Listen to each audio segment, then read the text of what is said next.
বীরভূমের ইলামবাজারেও বিএলওদের গণ ইস্তফা। বিডিওকে পদত্যাগপত্র জমা 70 জন বিএলও। আর কাজ নয়, বিলি করবেন না শুনানির নোটিশও। বিডিওকে জানিয়ে দিলেন পদত্যাগী বিএলওরা। এসআইআর এর পদ্ধতি অবৈজ্ঞানিক, অভিযোগ বিএলওদের। সরকারি কর্মীকে যে কাজ দেওয়া হয়েছে তা করতে দায়বদ্ধ, প্রতিক্রিয়া ইলামবাজারের বিডিও।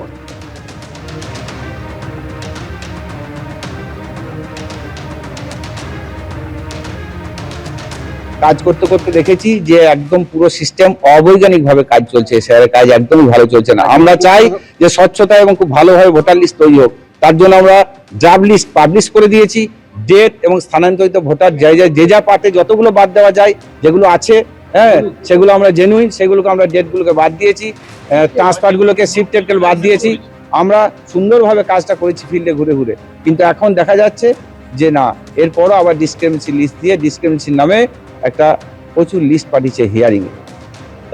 তাই ভাবছি যে আমাদের এই কাজ আর করা যাবে না। আমাদের যেটা দায়িত্ব ছিল ড্রাফট লিস্টের নাম তুলে দেওয়া, একটা ভোটার লিস্ট পাবলিশ করা, আমরা করে দিয়েছি। সাধারণ মানুষের বিভ্রান্ত করার জন্য আমরা তাদের বিশ্বাস নিয়ে খেলা করতে পারবো না। তাদের কিছু অভিযোগ ছিলেন, অভিযোগ ছিল, সেগুলি বলার জন্য তারা এসেছিলেন। আমরা শুনলাম,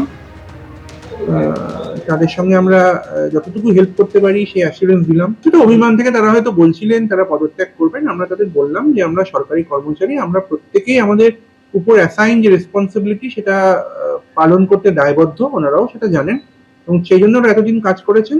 বাকি সামান্যই কিছু বাদ আছে, সেগুলো ওরা করে দেবেন।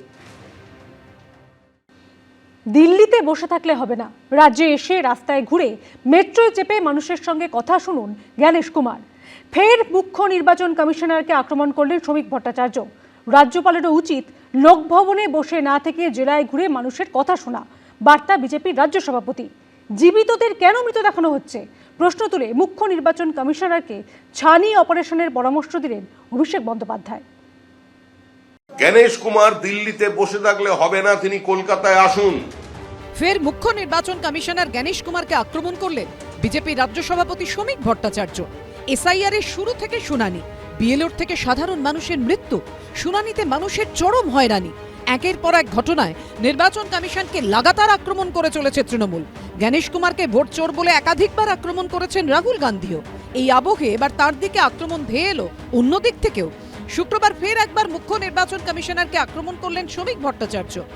জ্ঞানেশ কুমার দিল্লিতে বসে থাকলে হবে না, মুর্শিদাবাদে যান, দক্ষিণ 24 পরগনায় যান, বীরভূমে যান, কলকাতার রাজপথে হাঁটুন, এখানকার সুশীল সমাজের সঙ্গে কথা বলুন, সাধারণ মানুষের সঙ্গে কথা বলুন, মেট্রো রেলে একবার উঠে ঘুরুন। মানুষ কি বলছে, মানুষের কি দাবি, মানুষের কি কণ্ঠস্বর, সেটা শুনতে হবে। মুখ্য নির্বাচন কমিশনারের পাশাপাশি এদিন রাজ্যপালকেও কড়া বার্তা দেন শ্রমিক ভট্টাচার্য। রাজ্যপালকেও শুধু রাজভবনে বসে থাকলে চলবে না। সংবিধানের তো রক্ষাকর্তা তিনি কাস্টোডিয়ান, তার নামে রাজ্য সরকার পরিচালিত হয়। তিনি একটু মুর্শিদাবাদ যান, তিনি গোয়ালপোখর যান, তিনি দক্ষিণ 24 পরগনা, উত্তর 24 পরগনার বিভিন্ন জায়গায় যান, বিএলওদের সঙ্গে কথা বলুন, সাধারণ মানুষের সঙ্গে কথা বলুন। শুক্রবার মেদিনীপুরের সভা থেকে জ্ঞানেশ কুমারকে আক্রমণ করেন অভিষেক বন্দ্যোপাধ্যায়। এই জ্ঞানেশ কুমার অমিত শাহ, নরেন্দ্র মোদীদের আদেশে নির্দেশে অঙ্গুলি হেলনে জলজ্যান্ত জীবিত মানুষকে মৃত ডেড দেখিয়ে দিচ্ছে। আমার সাথে তিনজন দেখতে পাচ্ছেন। জ্ঞানেশ কুমার ভ্যানিশ করে দিয়েছে। জ্ঞানেশ কুমার দেখতে পাচ্ছে না। জ্ঞানেশ কুমারের জন্য একটা নতুন প্রকল্প বাংলায় চালু করতে হবে, ছানি অপারেশন ছানি স্কিম। জ্ঞানেশ কুমারকে বিরোধীরা সবসময় বিজেপির শরিক বলে আক্রমণ করে থাকে, কিন্তু বিজেপি রাজ্য সভাপতি তাঁকে আক্রমণ করছেন কেন? নেপথ্যে কি কারণ? সুকান্ত মুখোপাধ্যায় ও অনির্বাণ বিশ্বাসের রিপোর্ট, এবিপি আনন্দ। বিধানসভা ভোটের 2 মাস আগে শিলিগুড়িতে মহাকাল মন্দিরের শিলান্যাস করলেন মুখ্যমন্ত্রী। মাটিগাড়ায় প্রায় 17 একর জমির উপর তৈরি করা হবে এই মন্দির, আর এখানেই থাকবে বিশ্বের উচ্চতম মহাকাল মূর্তি। এর জন্য টেন্ডারের প্রক্রিয়া শেষ হয়ে গেছে বলে শিলান্যাস মঞ্চ থেকে জানালেন মমতা বন্দ্যোপাধ্যায়। হর হর মহাদেব, রক্ষা করো মহাদেব। দীঘায় জগন্নাথ মন্দিরের উদ্বোধন, নিউ টাউনের দুর্গাঙ্গনের শিলান্যাসের পর এবার শিলিগুড়িতে মহাকাল মন্দিরের শিলান্যাস করলেন মমতা বন্দ্যোপাধ্যায়। যখন শিলান্যাসটা হবে মা বোনেরা শঙ্করধ্বনি উলুধ্বনি দোয়া করবেন। শিলিগুড়ির মাটিগাড়ায় 17.41 একর জমির উপরে তৈরি করা হবে মহাকাল মন্দির। এখানে মূর্তির মোট উচ্চতা হবে 216 ফুট। মূর্তি তৈরি হবে ব্রোঞ্জ দিয়ে। যে ভিত্তির উপর মূর্তি থাকবে তার উচ্চতা হবে 108 ফুট আর মূল মূর্তির উচ্চতা হবে 108 ফুট। আমরা আজকে যে শিলান্যাস করব, জায়গা দিয়ে দেওয়া হয়ে গেছে, টেন্ডার ফ্লোট করা হয়ে গেছে, জমি ভরাট ইমিডিয়েট শুরু হবে। কাজটা করতে যে 2-2.5 বছর সময় লাগে, বিরাট কাজ। মনে রাখবেন, এটা কিন্তু বিশ্বের অন্যতম বৃহত্তর শিব মন্দির হবে। মূল মন্দির ছাড়াও মহাদর্শনের জন্য বিশ্বের উচ্চতম হায়েস্ট মহাকাল মূর্তিও আমরা তৈরি করছি। বাংলাকে 1 নম্বরে করব বলেছি, করেই ছাড়ব। করব। যে মুখ্যমন্ত্রী হিন্দু ধর্মকে গন্ধা ধর্ম বলেন, যে মুখ্যমন্ত্রী মহাকুম্ভকে মৃত্যুকুম্ভ বলেন, যে মুখ্যমন্ত্রী রাম মন্দির নির্মাণের দিন পার্ক সার্কাসে মিছিল করেন, তাকে হিন্দুরা বিশ্বাস করে না। কয়েকদিন আগেই গুজরাটের সোমনাথ মন্দির আক্রমণের 1000 বছর পূর্তিকে স্মরণ করে পালন করা হয় সোমনাথ স্বাভিমান পর্ব, যেখানে বিভিন্ন অনুষ্ঠানে অংশ নেন প্রধানমন্ত্রী নরেন্দ্র মোদী। পুজো দেন সোমনাথ মন্দিরে। এই সোমনাথে ভারতবর্ষের 12টি জ্যোতির্লিঙ্গের মধ্যে প্রথম। আর এদিন শিলিগুড়ির মহাকাল মন্দিরে শিলান্যাস করে ভক্তদের জন্য জ্যোতির্লিঙ্গ দর্শনের ব্যবস্থার কথাও বললেন মুখ্যমন্ত্রী।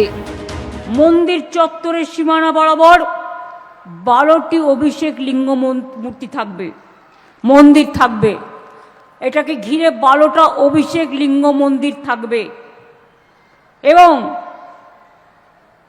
ভারতবর্ষের 12টি জ্যোতির্লিঙ্গের প্রতিরূপ থাকবে এখানে। শিলিগুড়ি মহাকাল মন্দিরে থাকবে 2টি প্রদক্ষিণ পথ। রোজ আসতে পারবেন 1 লক্ষ দর্শনার্থী। সভামণ্ডপে একসঙ্গে বসতে পারবেন 6000-এর বেশি মানুষ। থাকবে রুদ্রাক্ষ কুণ্ড ও অমৃত কুণ্ড। এছাড়াও থাকবে প্রসাদ বিতরণ কেন্দ্র, ক্যাফেটেরিয়া, ডালা কমপ্লেক্স। পুরোহিতদের জন্য থাকার ব্যবস্থাও থাকবে মন্দির চত্বরেই। বাংলার চিরন্তন সত্য সবাইকে নিয়ে চলে গেল। আমরা সবাইকে নিয়ে চলি। আমি শ্রীকৃষ্ণের উপদেশ শুনি। মহাদেবকে তিনি বলতেন আমাদেরও পিতা।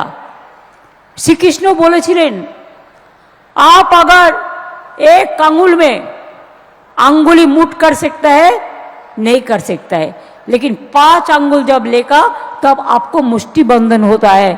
मानेटा कि একটা ধর্ম থাকলে সব কিছু চলে না, একটা রং থাকলে সব কিছু চলে না। উনি এখন হিন্দু ভোট পাওয়ার জন্য চারিদিকে নারকেল ফাটিয়ে বেড়াচ্ছেন, কিন্তু ট্রেন ছেড়ে গেছে। বিজেপির শক্ত ঘাঁটি উত্তরবঙ্গে এই মন্দির কি আলাদা করে বিধানসভা ভোটে কোনো প্রভাব ফেলবে? আশাবুল হোসেন, বাচ্চু দাস ও সুজিত মণ্ডলের রিপোর্ট, এবিপি আনন্দ। এবিপি আনন্দ, এগিয়ে থাকে, এগিয়ে রাখে।